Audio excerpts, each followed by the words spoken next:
किसानों की आय को बढ़ाने में बागवानी क्षेत्र की भूमिका अहम हो सकती है।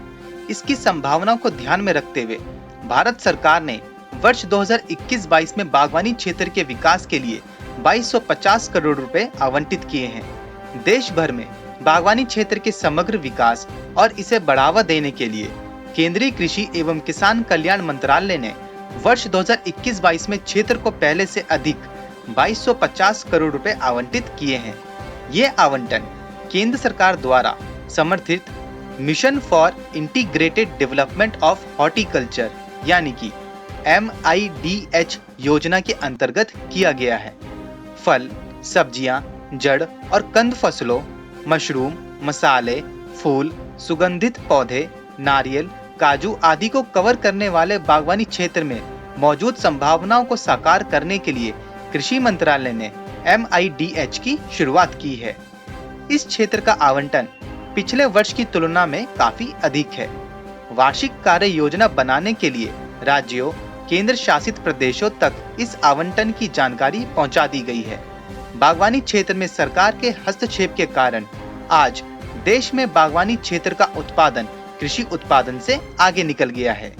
वर्ष 2019-20 के दौरान देश में 25.66 मिलियन हेक्टेयर भूमि पर बागवानी क्षेत्र का अब तक का सर्वाधिक 320.77 मिलियन टन उत्पादन हुआ।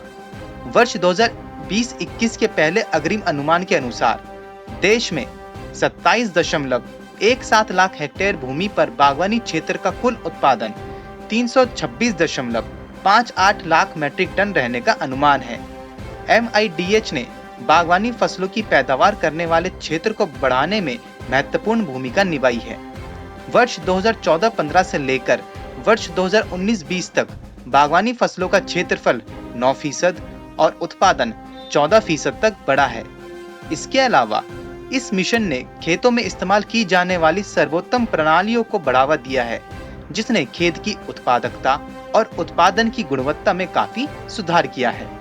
हालांकि यह क्षेत्र फसल कटाई के बाद होने वाले नुकसान और फसल कटाई के बाद के प्रबंधन एवं सप्लाई चेन के बुनियादी ढांचे के बीच मौजूद अंतर की वजह से अभी भी काफी चुनौतियों का सामना कर रहा है।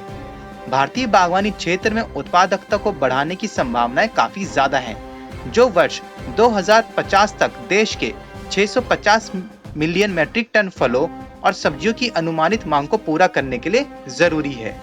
इस दिशा में किए जाने वाले अच्छे प्रयासों में सामग्री उत्पादन की रोपाई पर ध्यान केंद्रित करना, क्लस्टर विकास कार्यक्रम, कृषि अवसंरचना कोष के माध्यम से ऋण मुहैया कराना, FPO के गठन और विकास जैसे कई प्रयास शामिल हैं। Bureau report, market times TV.